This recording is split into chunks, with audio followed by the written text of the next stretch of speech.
The white horse stops in front of the trash. The cart driver gets down and rips open the black bag. A sweaty, alive baby is inside, crying. The street falls silent, but first, if you love animals as much as we do, subscribe to our channel, so you don't miss any emotional stories. Thank you.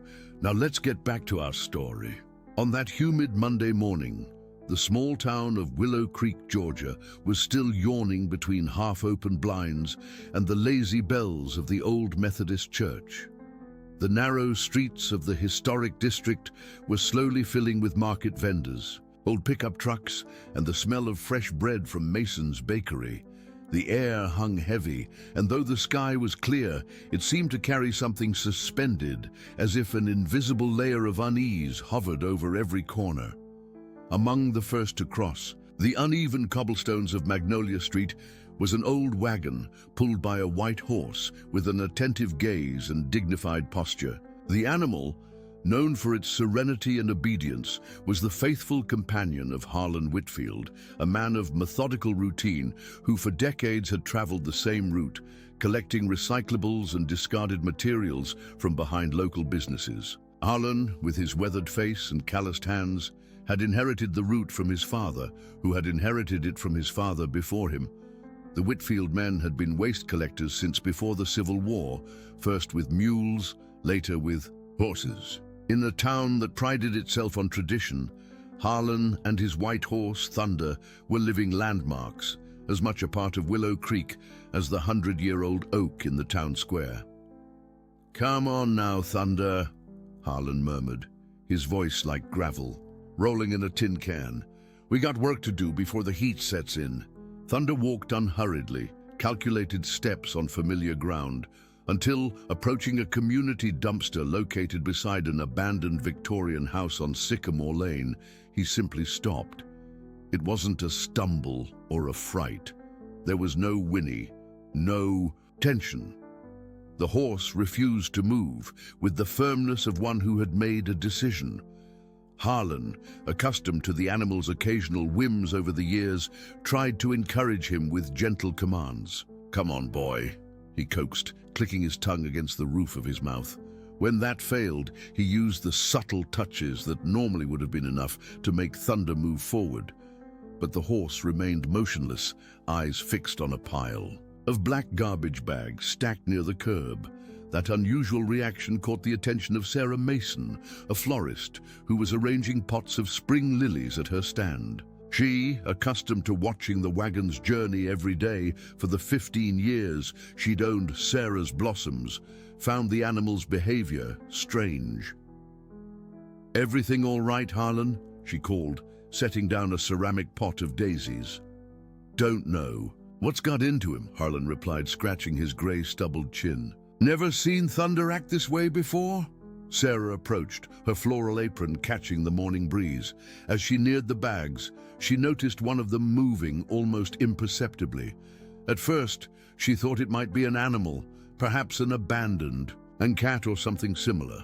But when she placed her hand on it, she felt warmth, as if there was something alive inside, something that was breathing.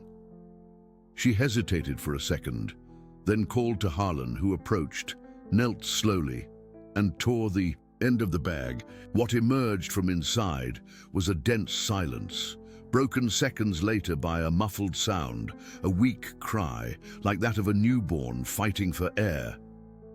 "Oh my God," Sarah whispered, her hand flying to her mouth. "Harlan, it's a baby."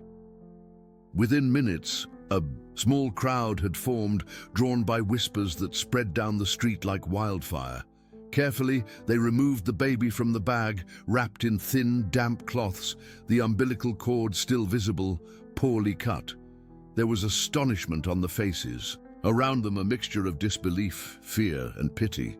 "Someone call 911, shouted Mr. Peterson from the hardware store, his usual gruff demeanor cracking with urgency. Sarah offered a blanket from her shop. Another man ran to fetch warm water in a thermos. Thunder remained there, serene, eyes fixed on the baby, as if he had known all along that something precious was hidden in that trash. Emma Reynolds had been working the night shift at Willow Creek Memorial Hospital for 12 years. As a pediatric nurse, she'd seen her share of heartbreak, but nothing had prepared her for the call that came in at 7:43 that morning. A newborn, found in a garbage bag, was being rushed in.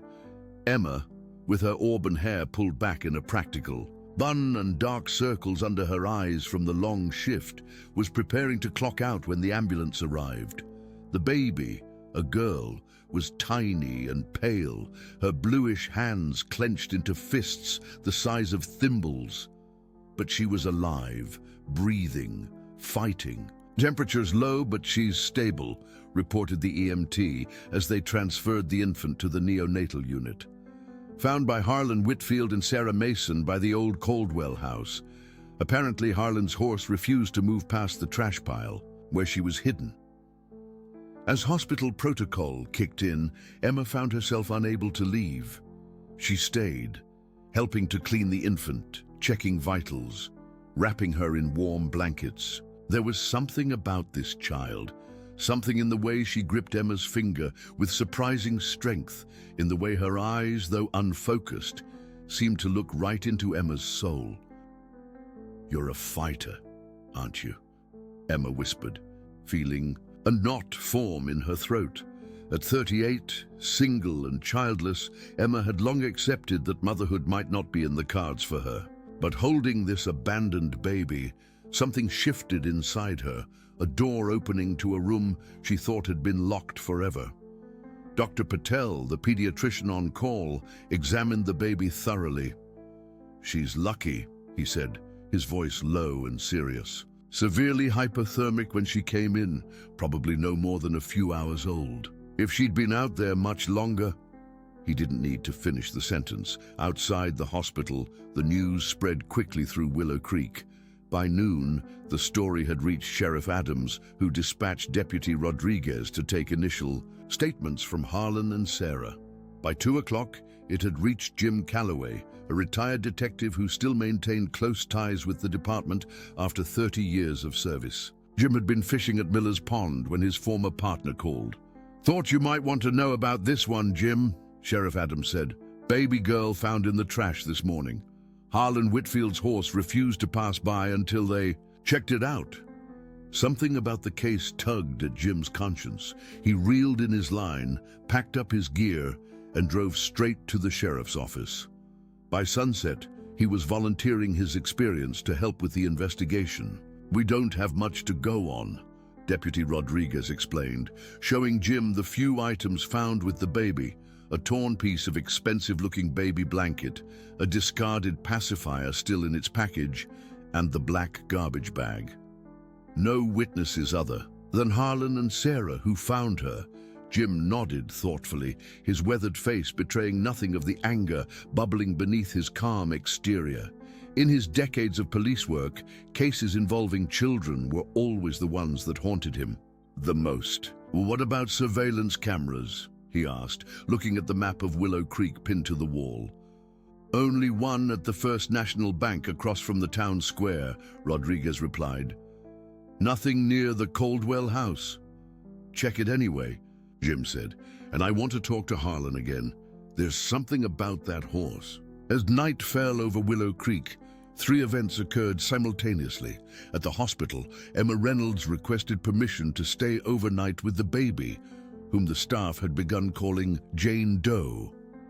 At the sheriff's office, Jim Calloway began, reviewing security footage from every business within a 5-block radius of where the baby was found. And at the old wagon yard behind Harlan Whitfield's modest home, Thunder the white horse stood unusually alert, facing the direction of the hospital, his ears pricked forward as if listening for something only he could hear.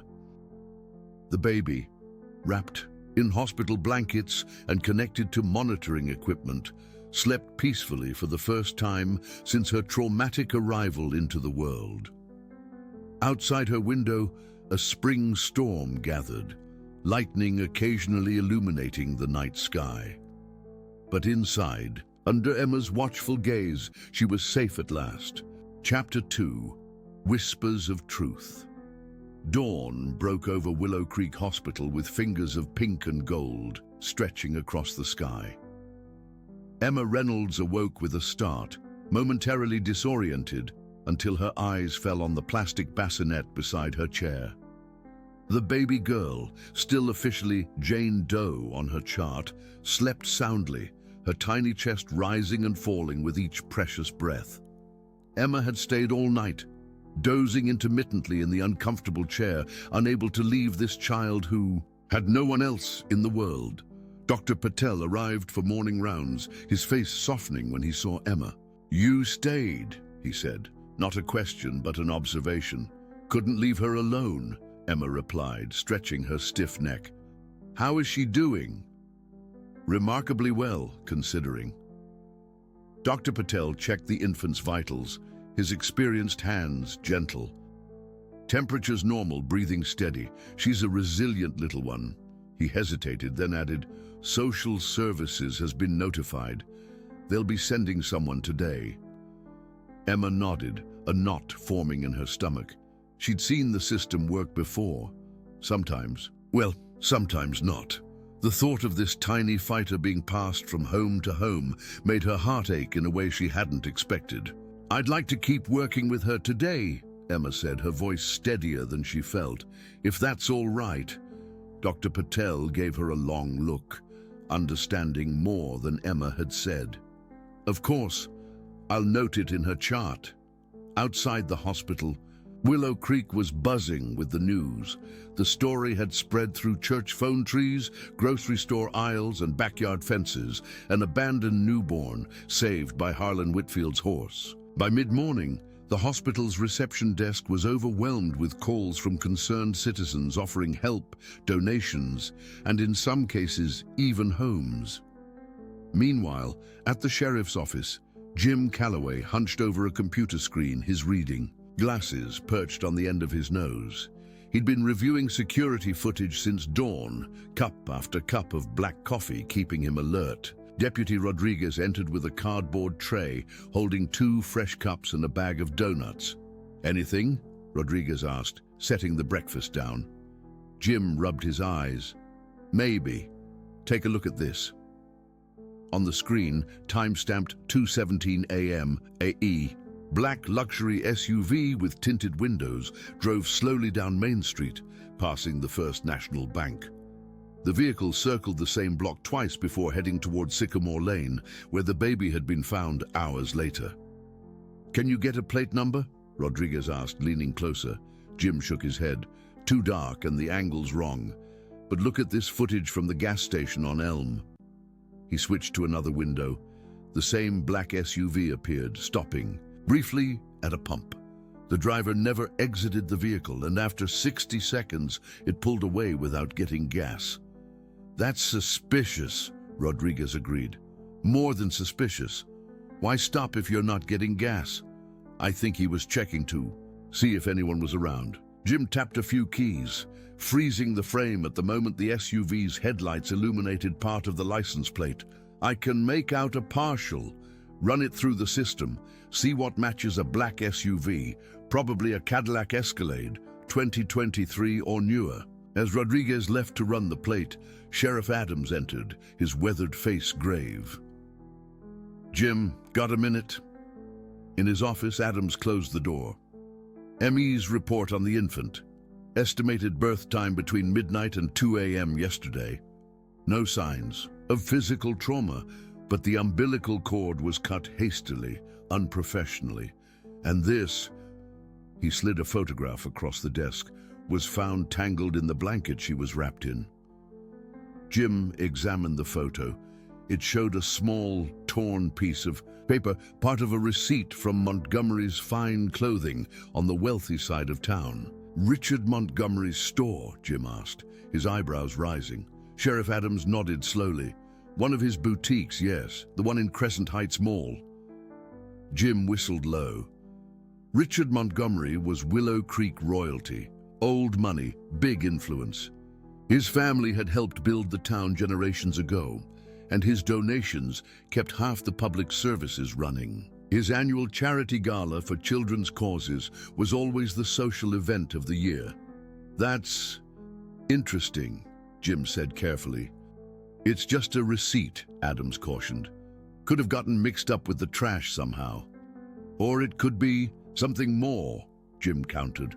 Let's see what the plate search turns up. Back at the hospital, Emma was feeding the baby when Sarah Mason arrived, her arms full of flowers, baby clothes, and a small stuffed lamb. Thought you both could use some cheering up, Sarah said, setting down her gifts. Her eyes were drawn immediately to the infant in Emma's arms.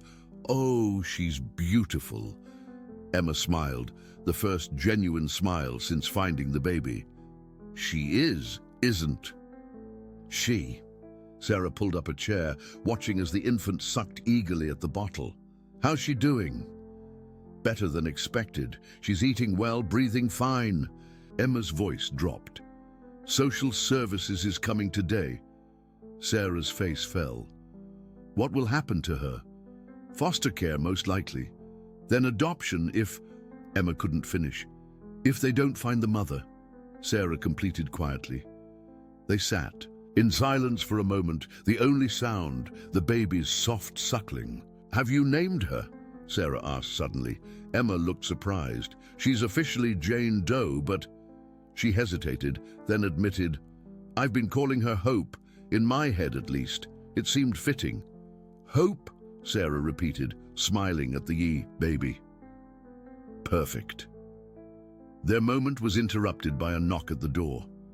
Both women looked up, expecting Dr. Patel or a nurse. Instead, Jim Calloway stood there, his tall frame filling the doorway. Morning, ladies, he said, removing his worn baseball cap. Sorry to intrude. I'm Jim Calloway, former detective, helping out with the investigation. Emma nodded. The sheriff mentioned someone would be coming by. Jim's eyes softened as they fell on the baby. For a brief moment, his professional demeanor cracked, revealing the grandfather beneath. How's our little survivor doing? She's fighting, Emma said. We're calling her Hope. A smile touched Jim's lips. Hope. That's good. He cleared his throat, returning to business. I'd like to ask you both a few questions, if that's all right, about yesterday morning. For the next 20 minutes, Jim listened carefully as Emma and Sarah recounted everything they could remember. Sarah described Thunder's unusual behavior, the slight movement of the garbage bag, the moment they discovered the baby inside. And Harlan's horse? He just stopped and wouldn't move? Jim asked, scribbling in a small notebook. Sarah nodded, like he knew something was wrong. I've seen Thunder pull that wagon past my shop every day for 15 years, and I've never seen him refuse to move like that. Animals have instincts we don't understand, Jim mused. Thunder may have heard or smelled something we couldn't detect. As Jim was leaving, he paused at the door. One more thing. Did either of you notice anything unusual in the area yesterday? Any vehicles that seemed out of place?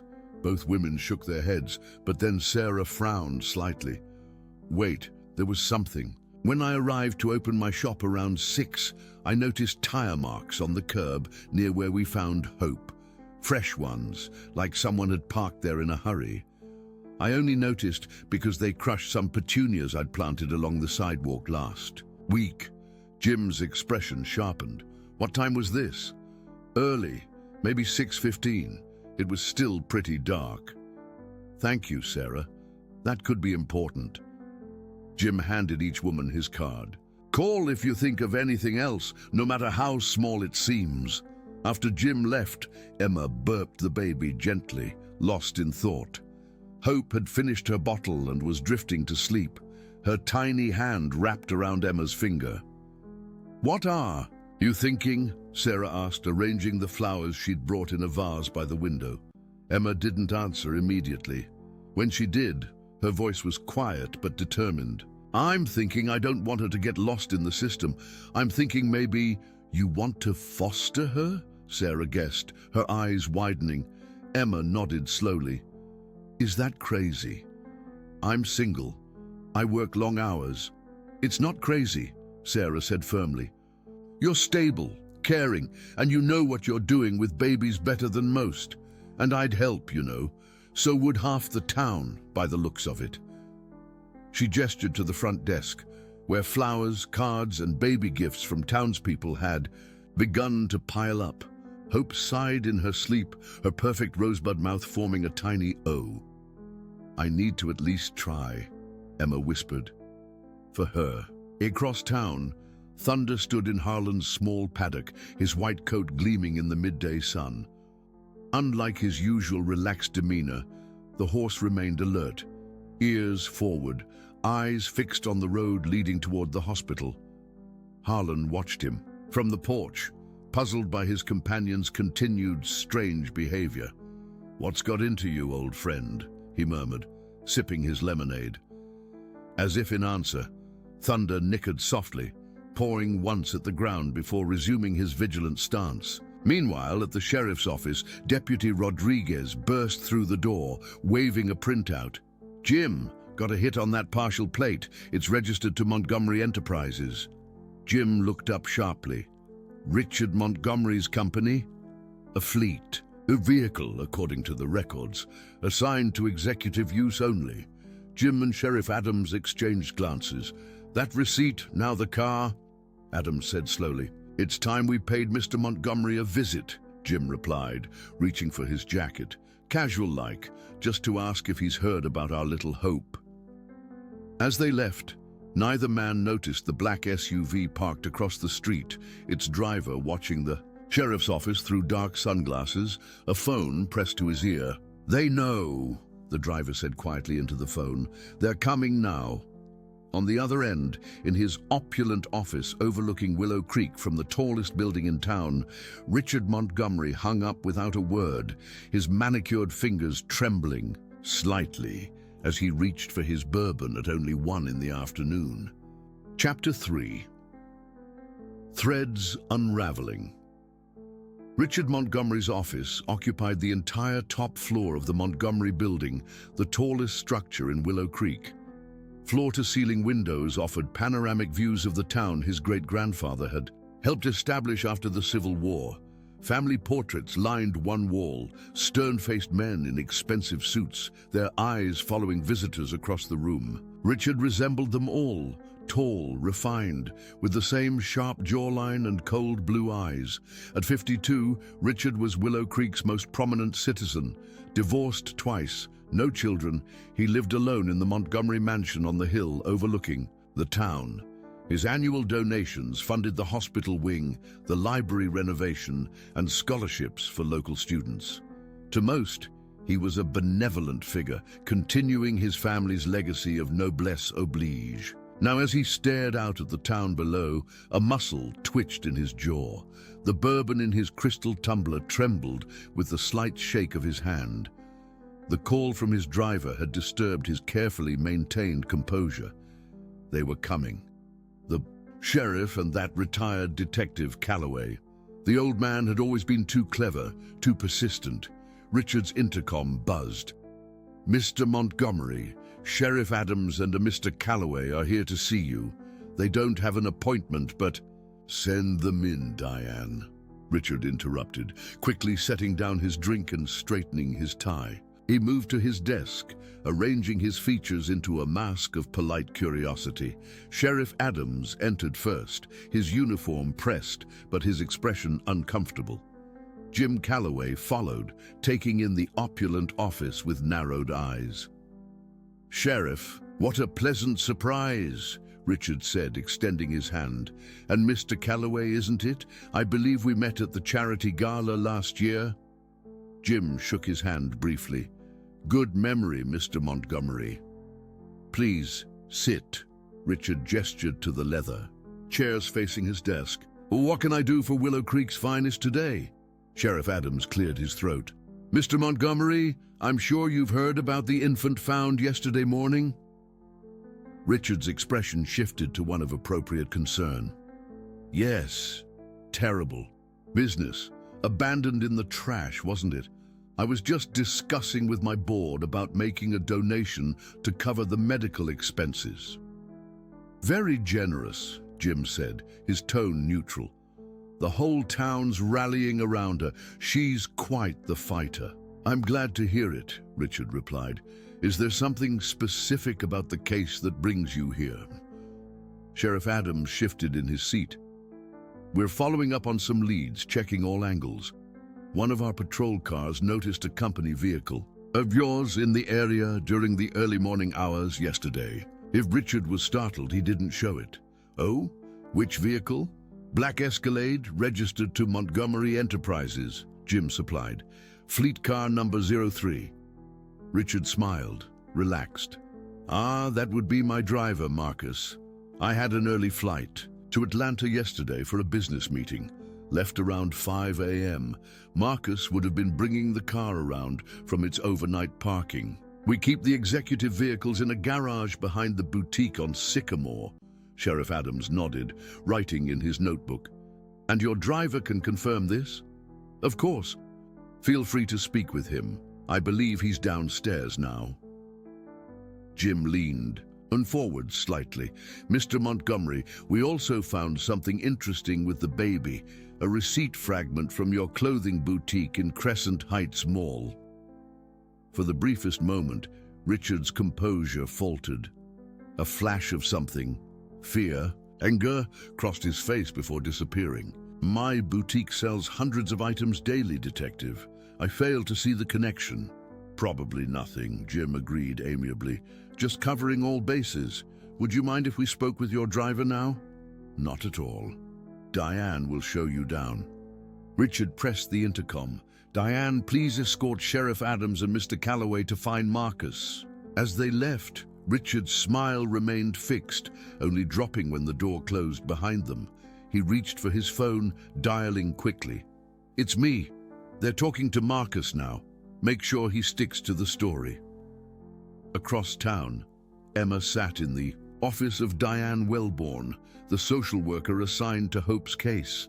The hospital room had felt safe, a cocoon where Emma could protect the infant. This government office, with its beige walls and fluorescent lighting, felt cold and impersonal by comparison.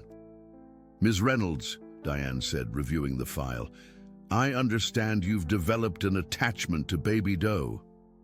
Hope, Emma corrected gently. We're calling her Hope. Diane smiled thinly. Hope, then. While your desire to foster her is commendable, there are procedures we must follow. First, we need to make every effort to locate the birth mother. Of course, Emma said quickly. I understand completely. The process for becoming a foster parent typically takes months. Background checks, home studies, training courses. Emma leaned forward. I know the system, Ms. Wellborn.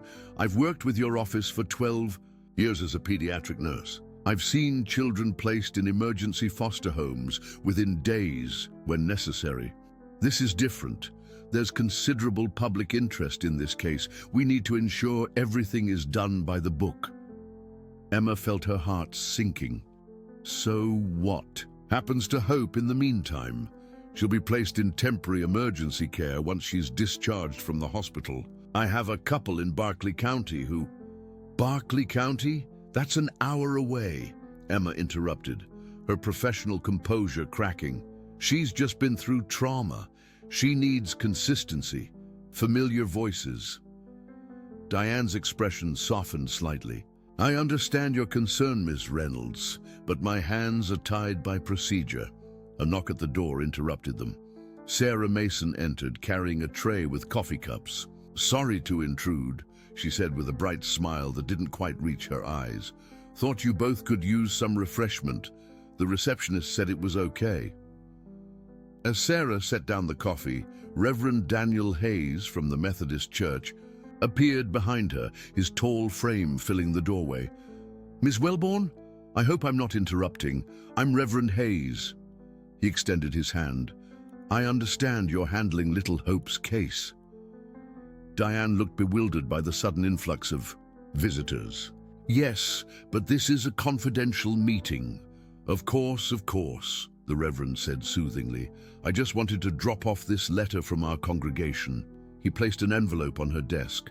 37 families have volunteered to provide support if Ms. Reynolds is granted temporary fostering rights. Meals, baby supplies, childcare assistance during her work hours. The church has also established a trust fund for Hope's future needs. Diane blinked, taken aback. That's very organized. Willow Creek takes care of its own, Sarah said, simply exchanging a smile with Emma. After Sarah and Reverend Hayes departed, Diane opened the envelope, scanning the letter and attached signatures. She looked up at Emma with new consideration. You appear to have quite the support network. Emma nodded. Hope has touched something in this town. She belongs here with people who already love her. Diane closed the file slowly. I'll expedite your emergency foster application. In the meantime, Hope can remain at the hospital under your care for observation. But Ms. Reynolds, she cautioned, don't get your hopes up too high. If the mother is found and wants custody, or if a blood relative comes forward. I understand, Emma said quietly. Thank you. At the Montgomery Building's underground garage, Marcus Williams sat stiffly in the security office, his uniform perfectly pressed, his answers rehearsed and mechanical. I picked up Mr. Montgomery at 5 a.m. for his flight to Atlanta, he repeated. I parked the car in this garage overnight as usual. Jim studied the young man carefully. Marcus was sweating despite the air conditioning, his eyes darting between Jim and Sheriff Adams. Mr. Williams, we have security footage of the escalade on Sycamore Lane at 2:17 a.m., Jim said casually. Care to explain that?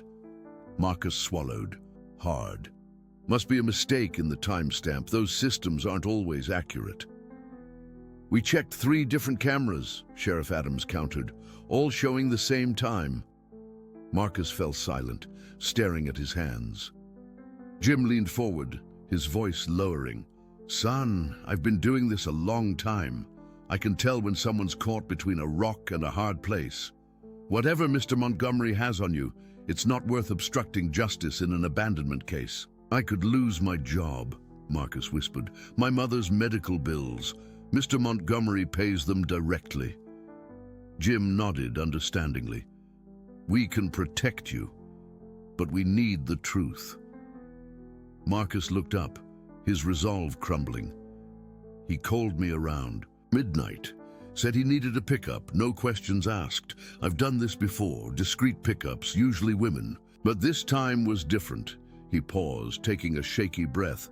There was a young woman with him. She looked terrible, pale, barely conscious, and there was blood on her clothes. Where did you take them? Sheriff Adams asked intently. The Montgomery Lake House first. I waited in the car. An hour later, he came out alone, carrying something wrapped in blankets. He told me to drive to town and stop near the old Caldwell house. And you knew what was in the blankets? Jim asked quietly. Marcus shook his head miserably. Not then. I swear. He said it was just some trash that needed to be disposed of, where it couldn't be traced back. It wasn't until I heard the news. His voice broke. God help me, I should have checked. What about the young woman? Where is she now? He sent her away, paid her off, I think. Last I saw, he was putting her in a taxi heading for the bus station. Sheriff Adams and Jim exchanged glances. We'll need a formal statement, the sheriff said. Marcus nodded glumly. I'll tell you everything, but you have to promise to help me. My mother, you do right by that baby, Jim said firmly, and we'll make sure you're protected. As they left the garage, Sheriff Adams radioed dispatch. I want an APB on all taxis that picked up from Montgomery's Lake House yesterday between midnight and dawn, and check the bus station security footage. We're looking for a young woman possibly injured. At the hospital, Emma sat by Hope's bassinet, reading aloud from a children's book Sarah had brought. The baby was awake, her dark eyes seeming to focus on Emma's face, tiny fingers wrapped around Emma's pinky. And the little duckling found his way home at last, Emma finished softly. The end. A noise at the door made her look up. Jim Calloway stood there, his expression grave. Jim, what is it? We found her mother, he said without preamble. A girl named Lily Anderson, 22, worked as an event coordinator at Montgomery Enterprises for the past year. Emma's heart constricted. Is she all right? She's alive. Bus driver in Berkeley County reported a passenger who seemed disoriented and in pain. Local hospital admitted her for postpartum hemorrhaging. She's stable now. Emma looked down at Hope, trying to process what this meant for the baby she'd come to love in just 2 short days. Does she want her baby back? Jim's expression softened. That's complicated. She says Montgomery pressured her to give up. The baby told her he'd handle everything. She thought he was taking the baby to a private adoption agency. When she realized what had actually happened, he shook his head. She's devastated, blames herself, says she was coerced and afraid. And Montgomery? Sheriff's getting a warrant now. Marcus, his driver, gave us enough for probable cause. But Montgomery has friends in high places. This won't be simple. Emma nodded, tears forming in her eyes as she gazed at Hope. What happens now? Lily's asked to see her baby, but she's still recovering. Can't be moved yet. Jim hesitated. She also asked about you, after the nurses told her how you've been caring for Hope, said she'd like to meet the woman who saved her daughter. Outside, a spring storm was gathering, dark clouds rolling in from the west. At Harlan's farm, Thunder paced restlessly in his paddock, nickering at the approaching thunder, and across town in his mansion on the hill, Richard Montgomery methodically packed a suitcase, his private jet fueled, and waiting at the small regional airport. The threads of deception were unraveling fast, threatening to expose the darkness beneath the Montgomery legacy of philanthropy. But as the first raindrops began to fall on Willow Creek, something else was forming too, a network of protection around one tiny life, a web of compassion stronger than wealth or power could ever be. Chapter 4. Thunder's Justice. The storm that had been threatening all day finally broke over Willow Creek just after sunset, sheets of rain cascading down in silver curtains, lightning splitting the sky in jagged white forks. At the regional airport, Richard Montgomery's private jet waited on the tarmac, its engines humming in anticipation. Richard himself sat in the terminal's VIP lounge, one hand clutching a glass of scotch, the other checking his watch repeatedly. "Mr. Montgomery?" His pilot appeared in the doorway, rain dripping from his uniform. "Tower says we have clearance, but there's a line of severe thunderstorms moving in. They're recommending we delay takeoff for at least an hour." Richard's jaw tightened. "We don't have an hour. We need to leave now." "Sir, with all due respect, it's not safe. The wind shear alone." "I don't pay you to argue with me, Collins. Get the plane ready." The pilot hesitated, then nodded stiffly. "Yes, sir." As Collins left, Richard's phone rang. The screen showed his lawyer's number. He answered curtly, "Tell me you handled it." "Richard, they've issued a warrant," came the tense reply. "Sheriff Adams is on his way to the airport now. You need to turn yourself in. Make this look cooperative." "That's not an option." "Be reasonable. Fleeing makes you look guilty. We can fight this. Your word against a driver facing financial ruin. Your standing in the community." "My standing?" Richard laughed bitterly. "By morning, my name will be mud in this town. 30 years of carefully cultivated reputation, destroyed by one mistake." "The Anderson girl is talking, Richard. She's given a full statement." Richard closed his eyes briefly. "Delay them. Create confusion. Buy me time to get airborne." "Where will you even go? Your accounts will be frozen by morning." "I have resources you know nothing about," Richard snapped. "Just do your job." He ended the call, downing the rest of his scotch in one burning swallow. Through the lounge window, he could see the jet's stairs being lowered despite the intensifying storm. Freedom was just yards away. All he needed was a few more minutes. Across town at Willow Creek Hospital, Emma sat beside Hope's bassinet, watching the storm rage outside. The baby slept peacefully, oblivious to the drama swirling around her. tiny existence. Emma had barely left her side since learning about Lily Anderson, as if afraid the baby might somehow disappear if she looked away. A soft knock at the door made her turn. Sarah Mason stood there, soaking wet despite her umbrella, a canvas bag slung over her shoulder. "Thought you might need company," Sarah said, setting down the bag. "And clean clothes. You've been here over 48 hours now." Emma managed a small smile. "Thanks, I didn't even realize." Sarah pulled up a chair, her eyes going to Hope. "Any news from Jim?"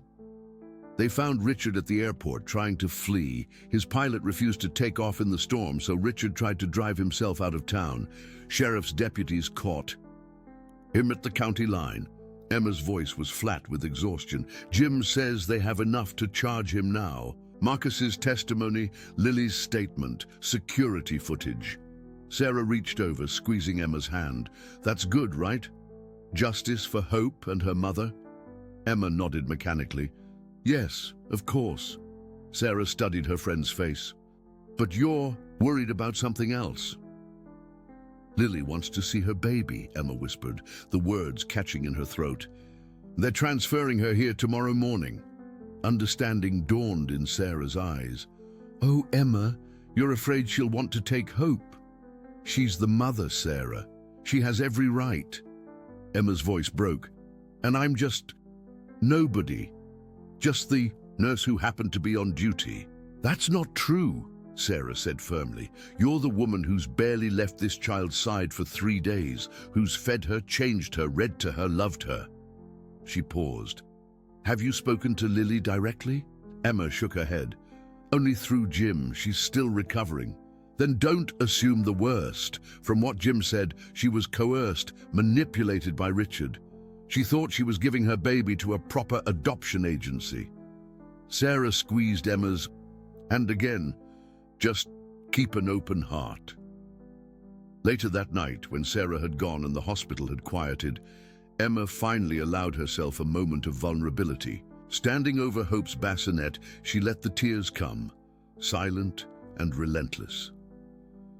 "I'll always want what's best for you," she whispered to the sleeping infant, "even if that can't be me."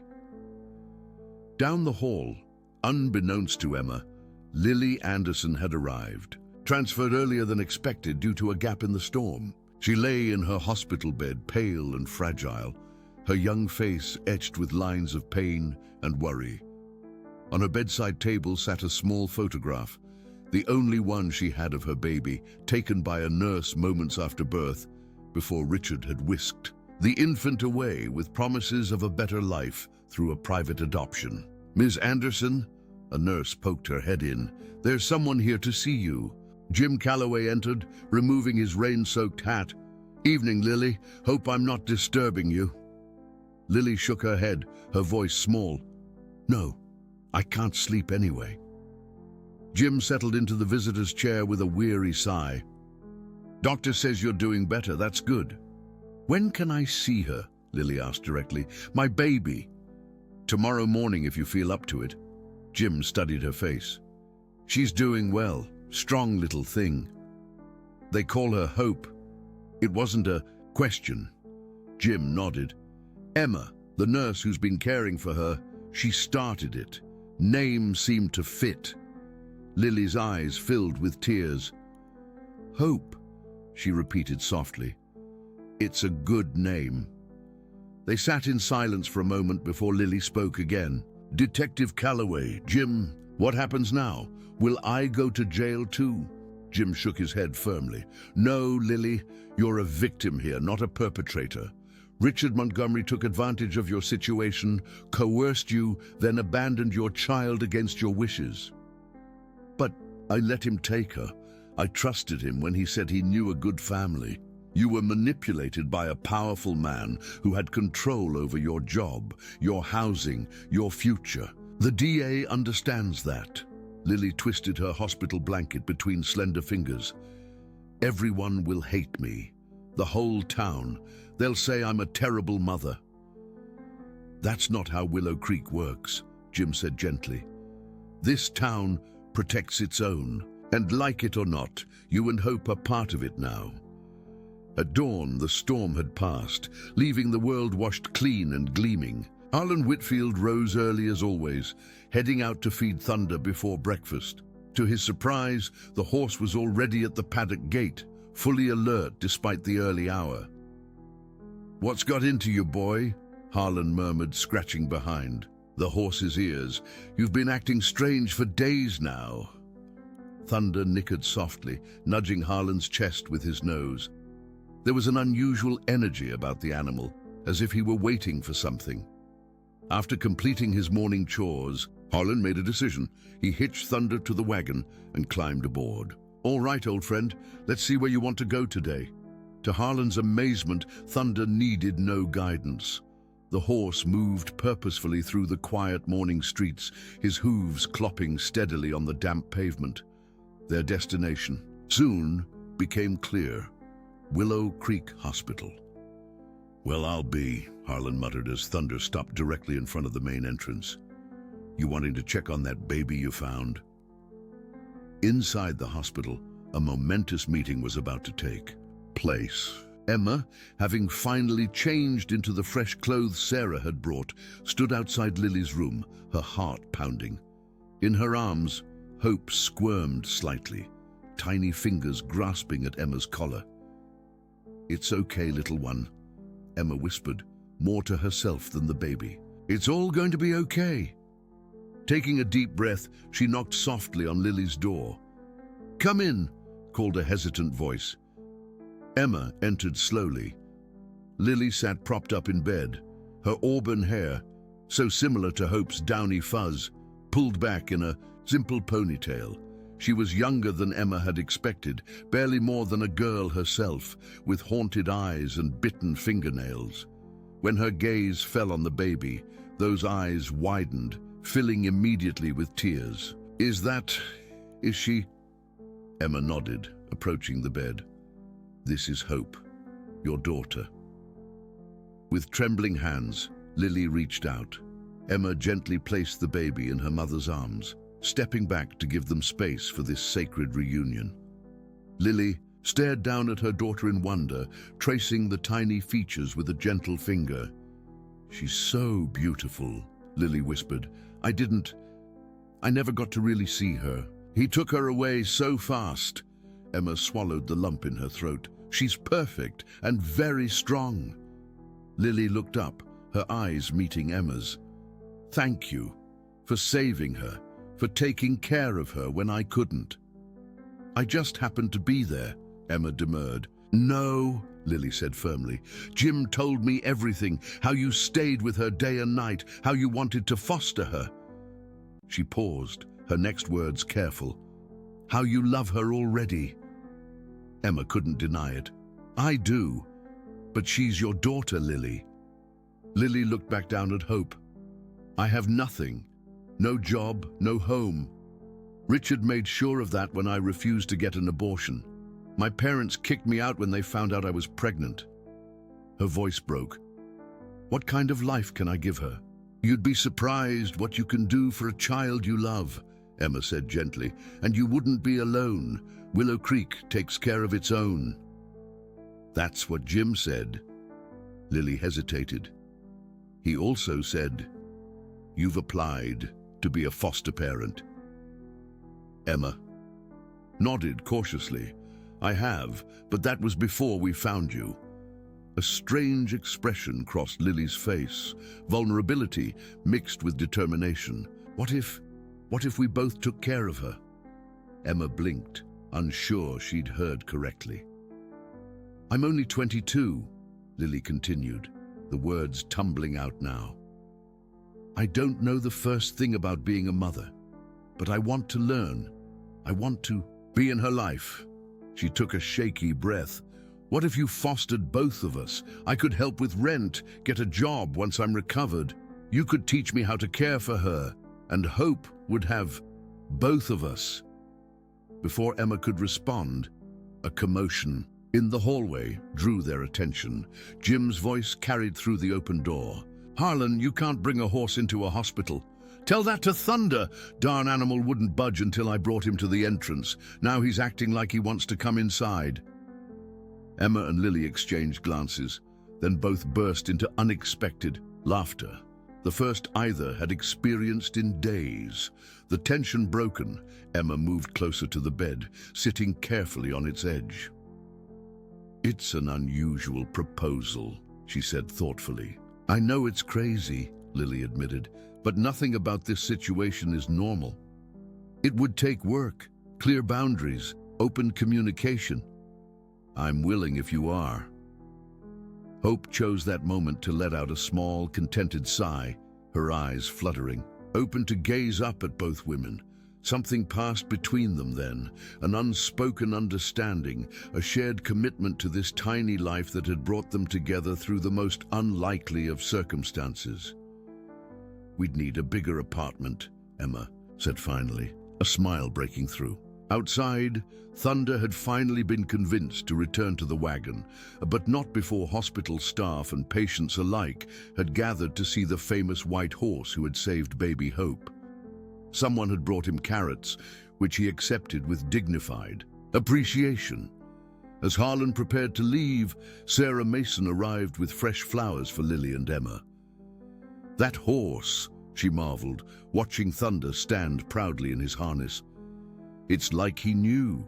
Animals have instincts we don't understand," Harlan replied, echoing Jim's earlier words. "Sometimes I think they see things we can't, or maybe they just pay better attention." 6 months later, Willow Creek celebrated an unusual christening. At the Methodist Church, Hope Anderson Reynolds, now a chubby, smiling infant, wore a vintage gown donated by one of the town's oldest families. She was surrounded by an unlikely family: Emma, her legal guardian and foster mother; Lily, her birth mother, now working part-time at Sarah's flower shop while taking online courses; Jim Calloway, her honorary grandfather; Sarah Mason, her godmother; and Reverend Hayes, who performed the ceremony with tears in his eyes.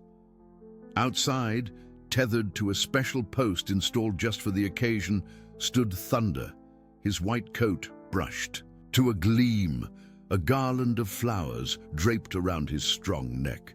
Children took turns petting him and feeding him apple slices, while Harlan regaled newcomers with the tale of how the horse had refused to move past those garbage bags on that fateful morning. Richard Montgomery was serving the first year of his sentence at a minimum security prison, his empire crumbling as investigations uncovered decades of financial improprieties hidden beneath his philanthropic facade. His name had been removed from the hospital wing and the library, replaced with plaques honoring anonymous donors who preferred good works to public recognition. As the congregation spilled out onto the church lawn for the celebration, Harlan led Thunder over to where Emma stood holding Hope. The baby squealed with delight at the sight of the horse, reaching out pudgy hands toward his velvet nose. "I swear he still asks about her," Harlan said, shaking his head in wonder. "Every morning when we pass the hospital, he slows down, looks up at the windows." Emma smiled, holding Hope carefully so she could touch Thunder's soft muzzle. "Maybe he's just checking to make sure she's still safe." "Maybe so," Harlan agreed. "Animals know things, especially the good ones. They recognize innocence when they see it." As if understanding, Thunder lowered his noble head, blowing softly through his nostrils against Hope's tiny palm. The baby giggled, a sound of pure joy that rippled through the gathering like sunshine. Lily joined them, camera in hand to capture the moment. "For her memory book," she explained, smiling at Emma. Their arrangement, initially viewed with skepticism by some, had blossomed into something beautiful. Two women from different worlds, bound together by love for one child, creating a family, unlike any Willow Creek had seen before. That evening, as twilight settled over the town, Emma and Lily sat on the porch of their shared cottage, Hope sleeping peacefully in Emma's arms. From this hillside view, they could see much of Willow: creek spread out below, the church steeple, the town square, the winding ribbon of the creek that gave the town its name. "I never thought I'd end up here," Lily said softly. "When Richard sent me away, I thought my life was over, that I'd lost everything." Emma nodded, understanding. "Life has strange ways of bringing us where we need to be. Do you think she'll understand when she's older, about how she was found, about Richard, about us?" Lily gestured between them, indicating their unconventional family. "I think," Emma said thoughtfully, "that she'll understand the most important part, that she was loved, that an entire town came together to protect her, that a white horse refused to let her be forgotten." In the paddock behind Harlan's house, across town, Thunder stood at the fence, facing the direction of Emma and Lily's cottage, his white coat luminous in the gathering dusk. Perhaps he was simply enjoying the cooling evening air, or perhaps, as Harlan liked to believe, he was still standing guard, a silent sentinel over the precious life he had somehow known to save. In the years to come, the story would be told and retold around Willow Creek, how a horse named Thunder had stopped one morning and refused to move until a baby was found. How a community had rallied around a child abandoned by wealth, but embraced by compassion. How justice had prevailed not through vengeance, but through love. And at the heart of it all was hope, growing strong and sure in the knowledge that she had not one, but many champions, a town, two mothers, and a white horse who had recognized her worth when the world had tried to throw her away. If you've been moved by the story of hope, Thunder, and the caring people of Willow Creek, please subscribe to our channel for more heartfelt tales that remind us of the power of compassion. Drop a like if Thunder's protective instinct touched your heart, and share in the comments which moment resonated with you most deeply. Remember, every subscription helps us continue sharing stories that prove how even in the darkest moments, love and community can bring light back into our world.